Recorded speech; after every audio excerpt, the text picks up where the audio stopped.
ষড়যন্ত্র করে তারা জুলাই যোদ্ধাদেরকে বিভিন্নভাবে গৃহবন্দী করে, গ্রেফতার করে, ঘরে ঘরে যুদ্ধ লাগিয়ে জুলাই যোদ্ধাদেরকে বিলুপ্ত করতে যাচ্ছে, তাদের উপরে হামলা করে বাংলাদেশের জুলাই বিপ্লব, সেই বিপ্লবকে চূর্ণ বিচূর্ণ করতে যাচ্ছে। জুলাই যোদ্ধাদেরকে এই যে গ্রেফতার করা হচ্ছে, হয়রানি করা হচ্ছে, এর কারণ, এর প্রথম উত্তর হচ্ছে জুলাই যোদ্ধারা যাদের বিরুদ্ধে যুদ্ধ করেছিল, বাংলাদেশের এই সেটআপ এখনো তারাই নিয়ন্ত্রণ করে। বাংলাদেশের এই যে টোটাল সেটআপ এখনো সেই ভারতবাদী সেটআপ, সেই মুজিববাদী সেটআপ।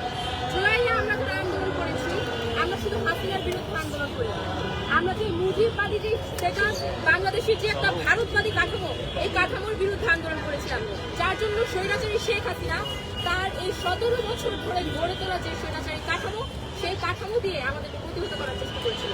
এবং আজকে বিপ্লবের পরবর্তী বাংলাদেশে আমরা এমন এক অথর্ব, অযোগ্য সরকার এবং উপদেষ্টা কাঠামো গঠন করেছি, যারা কিনা জুলাইয়ের আমাদের যে প্রধান এবং প্রথম আকাঙ্ক্ষা ছিল এই স্বৈরাচারী সেটআপকে উপড়ে ফেলা, সেই স্বৈরাচারী সেটআপকে এখনো বহাল রেখেছে, যার কারণে সেই স্বৈরাচারের দোসরদের হাতে আজও আমাদের জুলাই যোদ্ধাদেরকে হয়রানি করা হচ্ছে। আজকে আমরা দেখতে পাচ্ছি জুলাই আন্দোলনের আগে স্বৈরাচারী হাসিনার যে প্রশাসন, এই প্রশাসন সরাসরি আমাদেরকে গুলি করেছিল, সরাসরি আমাদের ছাত্রজন আমাদের হত্যা করেছিল। পরবর্তীতে গণঅভ্যুত্থান পরবর্তী বাংলাদেশে এই ব্যর্থ সরকারের কারণে সেই একই সেটআপ এখনো বাংলাদেশকে নিয়ন্ত্রণ করে, যার কারণে জুলাইয়ের আগে যারা আমাদেরকে গুলি করেছিল তারা এখন সরাসরি গুলি করতে না পারলেও হাসিনা আমলের মতোই মধ্যরাতে আমাদের জুলাইয়ের আন্দোলনকারীদেরকে গ্রেফতার করে নিয়ে যাওয়া হচ্ছে। সুরভিকে গ্রেফতার করা হয়েছে। সুরভিকে কেন গ্রেফতার করা হলো প্রথমে? এর কারণ হিসেবে আমি বলতে চাই, সুরভি যে মেয়েটা, আপনারা যারা রিপোর্টার্স আছেন তারা কম বেশি কিন্তু তার ইন্টারভিউ দিয়েছে, তার যে কথা বলার আচার আচরণ, তার যে অঙ্গভঙ্গি, তা কিছুটা বিতর্কিতমূলক অঙ্গভঙ্গি, যার কারণে প্রথমে সুরভিকে আটক করা হয়েছে, যাতে বাংলাদেশের একটা অংশ বিশ্বাস করে যে সুরভির বিরুদ্ধে যে মামলার একটা কথা হয়েছে, সুরভিকে তারা এই সকল কাজ করা সম্ভব, তারা বিশ্বাস করে। তাই প্রথমেই সুরভিকে গ্রেফতার করা হয়েছে এবং আস্তে আস্তে এক একটা জুলাই যোদ্ধাকে প্রথমে ট্যাগ দিয়ে কিন্তু গ্রেফতার করা হবে। এই যে যে নাটক চলছে, সুরভির বিরুদ্ধে যে মামলার কথা বলা হচ্ছে 50 কোটি টাকা চাঁদা দাবি করা, 50 কোটি টাকা, এটা কি একটা অঙ্ক? এই এত বড় অঙ্ক টাকা যে চাঁদা দাবি করেছে, বিষয়টা আসলে হাস্যকর একটা বিষয়, এটা কোনোভাবে বিশ্বাসযোগ্য কোনো বিষয় না। এবং যদি 50 কোটি টাকা সে তখন দাবি করতো, তাহলে কিন্তু তৎক্ষণাৎ এই জিনিসটা ভাইরাল হয়ে তৎক্ষণাৎ কিন্তু মিডিয়াতে আসছে। মধ্যরাতে হাসিনার আন্দোলনের জিনিসটা চেষ্টা করে, এই সকল কিছু কিন্তু আমাদের নজরের বাইরে নয়। আজকে আমরা জুলাই যোদ্ধাদের মাঝে বিভিন্ন বিভাজন দেখতে পাচ্ছি, এক এক জায়গায় জুলাই যোদ্ধারা বিভিন্ন রকমের ট্যাগিংয়ের শিকার হচ্ছে। এই বিভাজনের কারণে এই পুলিশ লীগ, এই স্বৈরাচারী হাসিনার যে সেটআপ, এই সেটআপ সুযোগ পেয়ে যাচ্ছে এক একটা জুলাই যোদ্ধাকে এক এক ট্যাগ দিয়ে গ্রেফতার করার জন্য। আমরা এই জিনিসটি চুপ হয়ে থাকি, তাহলে সুরভি এবং মাহাদি পর্যন্ত নয়, এই গ্রেফতার, এই ষড়যন্ত্রের নাটক সার্জিস এবং হাসনাত ভাইয়া সহ জুলাই আন্দোলনের স্ট্রেক হোল্ডার পর্যন্ত কিন্তু গিয়ে পৌঁছাবে। তাই আমরা জুলাই মঞ্চ থেকে আজকে স্পষ্ট বার্তা দিতে চাই, জুলাইয়ের এই বিপ্লবকে, জুলাইয়ের আন্দোলনকারীদেরকে আমরা কোনোভাবে বিতর্কিত এবং গ্রেফতার এবং হয়রানির মধ্যে দিয়ে যেতে দিব না। আমরা জুলাই আন্দোলন যে ম্যান্ডেট নিয়ে, যে উদ্দেশ্য নিয়ে করেছি, সেই উদ্দেশ্যকে এই কিছু অথর্ব অযোগ্য উপদেষ্টাদের কারণে এরকম বেহাত দিতে দিব না। জুলাই মঞ্চ এই স্পষ্ট বার্তা আপনাদের সাথে সামনে প্রকাশ করতে চাচ্ছি যে জুলাই আন্দোলনকারীদের বিরুদ্ধে যে গ্রেফতার এবং হয়রানি করে যে ষড়যন্ত্র করা হচ্ছে, আমরা তার বিপক্ষে অবস্থান নিচ্ছি এবং প্রয়োজনে জুলাই মঞ্চ থেকে আরো কঠোর আন্দোলনের ডাক দেওয়া হবে এবং সারা দেশের সকল ছাত্র জনতাকে এই যে জুলাইয়ের আন্দোলনকারীদেরকে মধ্যরাতে আটক এবং বিভিন্নভাবে ট্যাগিং করে বিভিন্ন রকমের হাস্যকরমূলক মামলা দিয়ে তাদের গ্রেফতার এবং হয়রানির বিরুদ্ধে এগিয়ে আসার এবং সোচ্চার হওয়ার জন্য আহ্বান জানাচ্ছি। এই পুলিশ লীগের বিরুদ্ধে অবস্থান নেওয়ার জন্য কি শুরু করলাম? এবার আমি ঢুকাই দিয়েছিলাম মুখপাত্র, আমি আমার বক্তব্যটা শুরু করছি। এটা শুরুতেই পিছনে শ্রদ্ধার সাথে স্মরণ করছি জুলাইয়ের অন্যতম সৈনিক এবং আধিপত্যবাদ বিরোধী আন্দোলনের মহানায়ক আমাদের জুলাইয়ের অগ্রসৈনিক শরীফ ওসমান বিন হাদিকে। আল্লাহ শরীফ ওসমান বিন হাদিকে জান্নাত নসিব করুক এবং এই তাকে যারা খুন করেছে তাদের প্রত্যেকটা খুনিকে খুঁজে বের করে গ্রেফতারের মাধ্যমে বিচারের আওতায় আনার দাবি জানিয়ে আমি আমার বক্তব্য শুরু করছি। প্রিয় সাংবাদিকবৃন্দ, আজকে জুলাই মঞ্চ যে কর্মসূচিটি পালন করছে সেটি হলো জুলাই বিপ্লবীদের গ্রেফতার, হয়রানি এবং সারা দেশ জুড়ে আওয়ামী ফ্যাসিবাদের আমলের যে পুলিশ লীগ ছিল সেই পুলিশ লীগদের পুনর্বাসনের প্রতিবাদে আজকে আমাদের এই কর্মসূচি। আপনারা দেখেছেন সাম্প্রতিক সময়ে বাংলাদেশে জুলাইকে বা জুলাই অভ্যুত্থানকে, জুলাইয়ের নাম শুনলে মানুষ নাক ছিটকাচ্ছে। অনলাইনে দেখবেন জুলাইয়ের পক্ষে কোনো পোস্ট বা কোনো ভিডিও যদি প্রকাশিত হয় সেখানে হাজার হাজার নেগেটিভ কমেন্ট। এই নেগেটিভ কমেন্টগুলো সর্বোপরি দেখতে পাচ্ছি যে বিরোধী পক্ষ যেটা আওয়ামী লীগ ফ্যাসিস্ট পতিত ফ্যাসিস্ট সরকারের যারা অনুসারী আছে তারা অনলাইনে এত বেশি অ্যাক্টিভিটি করছে যে বাস্তবিক পক্ষে মনে হচ্ছে যেন সারা বাংলাদেশের জুলাই অভ্যুত্থান একটা অপরাধ করা হয়েছিল। সেইটাকে বেস ধরে বর্তমান বাংলাদেশের যে প্রশাসন এবং পুলিশ তারা জুলাইয়ের সৈনিকরা বিন্দুমাত্র একটা ভুল বাক্য প্রয়োগ করলে বা কথা বললে তাদের বিরুদ্ধে এই বট বাহিনী লেলিয়ে দেওয়া হচ্ছে এবং তাদেরকে গ্রেফতার করার একটা পটভূমি তৈরি করা হচ্ছে। যেই পটভূমি দেখেছি গত পরশুদিন আমাদের হবিগঞ্জের সহযোদ্ধা বৈষম্য বিরোধী ছাত্র আন্দোলনের সদস্য সচিব মাহাদি হাসানের একটা ভুল বক্তব্য এবং সেই বক্তব্যের প্রেক্ষিতে সে কিন্তু ক্ষমাও চেয়েছিল, সেটাকে কেন্দ্র করে তাকে কিন্তু মধ্যরাতে গ্রেফতার করা হয়েছিল। পাশাপাশি আমরা দেখেছি সুরভিকে কয়েকদিন আগে মধ্যরাতে গ্রেফতার করা হয়েছে। আমরা বলতে চাই বাংলাদেশে মধ্যরাতে গ্রেফতার করার আর কোন নিয়ম বাংলাদেশে থাকা যাবে না। সে গ্রেফতার করবেন, কোনো সমস্যা নেই। বাংলাদেশের যে কোনো নাগরিককে যদি অপরাধ করে তাকে গ্রেফতারে কোনো বাধা নেই, কিন্তু সেই গ্রেফতার মধ্যরাতে তুলে নেওয়ার মতো যেন আর না হয়। বাংলাদেশে কেউ অপরাধ করলে তাকে গ্রেফতার করবেন, তাকে প্রশাসন মিডিয়ার সাথে নিয়ে এবং তার পরিবারের উপস্থিতি তাকে গ্রেফতার করবেন, কিন্তু মধ্যরাতে বাড়ি ঘেরাও করে তাদেরকে গ্রেফতার করবে এটা আমরা মেনে নেব না। আমরা দেখতে পাচ্ছি সারা দেশেই জুলাইকে বিতর্কিত করা এবং জুলাই অভ্যুত্থান বাংলাদেশের মানুষের একটা ভুল পদক্ষেপ ছিল। এইরকম এস্টাবলিশমেন্ট করার জন্য একটা প্রচেষ্টা চালাচ্ছে সারা বাংলাদেশ জুড়ে। মিডিয়ায় যারা আগে প্রকৃত ফ্যাসিস্টের অনুসারী ছিল, মিডিয়ায় যারা বিভিন্ন আপনারা দেখছেন বিভিন্ন মিডিয়াগুলো যে বাংলাদেশে ছিল হাসিনার আমলে, প্রত্যেকটা মিডিয়া ছিল শেখ হাসিনার অনুসারী যে আওয়ামী লীগ নেতা এবং ব্যবসায়ীদের কন্ট্রোলে।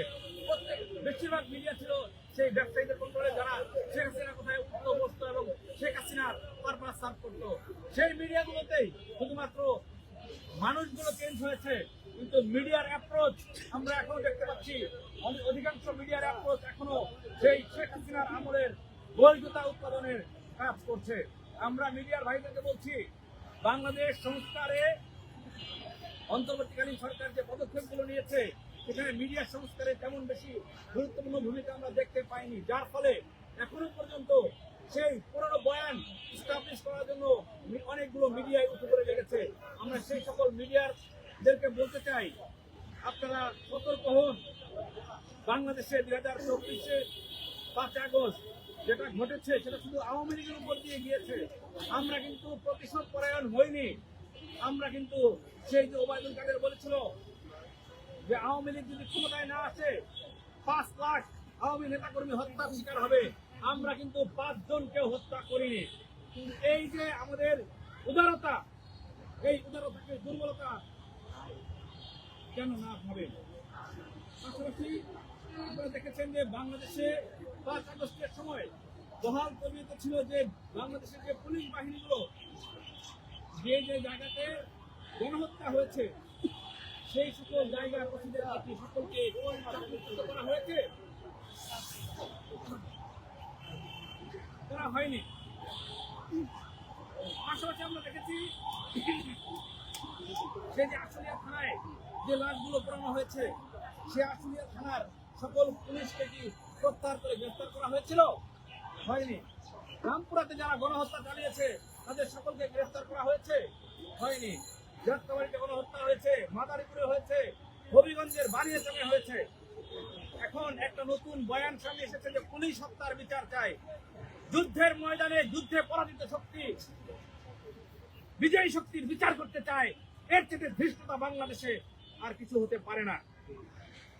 পৃথিবীতে যতগুলো যুদ্ধ হয়েছে আমরা 5 আগস্টের এই ফ্যাসিবাদ বিরোধী যে লড়াই ছিল সেটাকে বাংলাদেশ বনাম ফ্যাসিবাদের যুদ্ধ হিসেবে আমরা দেখেছি। সেই যুদ্ধে পরাজিত হয়ে সেই পুলিশ বাহিনী যারা আওয়ামী ফ্যাসিবাদের পুলিশ বাহিনী ছিল তারা বাংলাদেশের জনগণকে গুলি করে হত্যা করেছে। বাংলাদেশের সরকারের গেজেট অনুযায়ী 834 জনকে শহীদ করা হয়েছে এবং জাতিসংঘের যে প্রতিবেদন সেই প্রতিবেদন অনুযায়ী 1400 মানুষকে হত্যা করা হয়েছে। যদি আমরা বাংলাদেশের গেজেট অনুযায়ী ধরি 834 জনের বিপরীতে যদি একজন পুলিশকেও ধরা হতো তাহলে 834 জন ফ্যাসিবাদী আওয়ামী পুলিশকে গ্রেফতার করার কথা ছিল। অথচ 50 জন পুলিশের নাম বলতে পারবেন যাদেরকে গ্রেফতার করা হয়েছে? বলতে পারবেন কেউ? 50 জনকেও গ্রেফতার করা হয়নি। পাশাপাশি যদি জাতিসংঘের হিসাব ধরি তাহলে অন্তত 1400 মানুষ পুলিশকে গ্রেফতার করার কথা ছিল। সেই যে পুলিশগুলো 1400 মানুষ মাত্র 1400 বুলেট লেগেছে অন্তত নাকি? কিন্তু আমরা দেখি যে প্রত্যেকটা যারা খুনের শিকার হয়েছে প্রত্যেকের গায়ে 10, 12, 15, 20টার মতো করে বুলেট ছিল। এই গুলিগুলো কি আসমান থেকে কেউ এসে করেছে নাকি আমার দেশের বাহিনীরা এই পুলিশ র্যাব বিজিবি তারা করেছে? তাহলে তাদের কয়জনকে গ্রেফতার করেছেন? সেই গ্রেফতার না করে আমরা দেখেছি কি এই লোকগুলোকেই এই পুলিশগুলোকেই শুধুমাত্র থানা বদল করে সেই বান্দরবানে পাঠানো হয়েছে, ঠাকুরগাঁও পাঠানো হয়েছে, বরিশালে পাঠানো হয়েছে।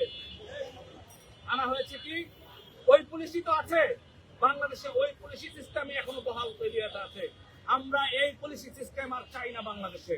আমরা চাই সেই 5 আগস্টে বাংলাদেশে বহাল তৈরি ছিল এবং গণহত্যা হয়েছিল।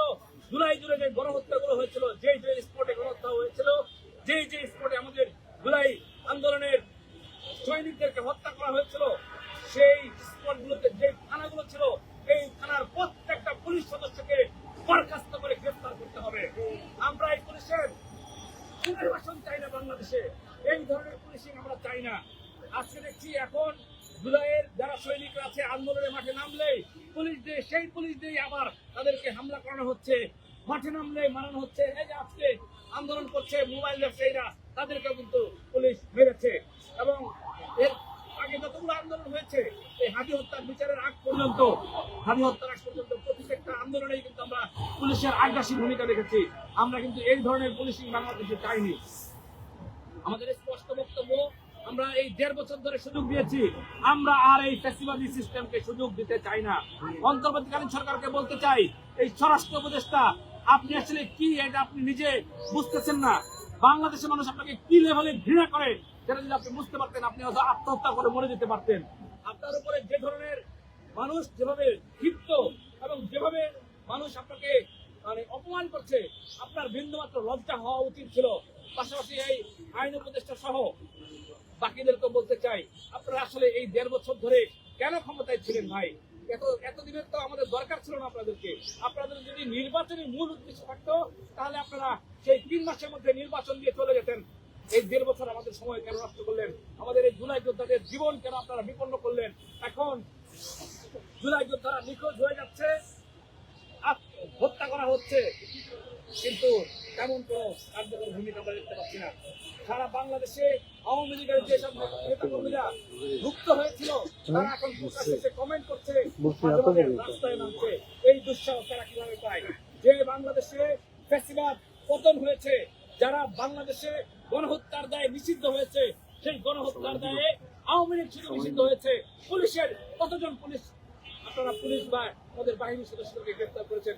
আমরা এই বাহিনীতে যারা বাংলাদেশের নাগরিকদের বিরুদ্ধে অবস্থান নিয়েছিল, শেখ হাসিনাকে বহাল রাখার জন্য যারা বাংলাদেশের নাগরিকদের বুকে গুলি করেছিল, তাদের প্রত্যেকের নাম লিস্ট সহ সেই সকল স্পটে যে থানাগুলো ছিল, সেই সকল স্পটের থানাগুলোতে যারা কর্মরত ছিল তাদের প্রত্যেকের নাম এবং তালিকা সহ স্বরাষ্ট্র মন্ত্রণালয়কে বলবো আগামী 1 সপ্তাহের মধ্যে সেই লিস্ট প্রকাশ করবেন। যে র্যাবের কোন সদস্য গণহত্যায় জড়িত ছিল, বিজেপির কোন সদস্য গণহত্যায় জড়িত ছিল, পুলিশের কোন কোন সদস্যরা গণহত্যায় যে স্পটগুলো ছিল সেখানে জড়িত ছিল। এই লিস্ট আপনারা এখনো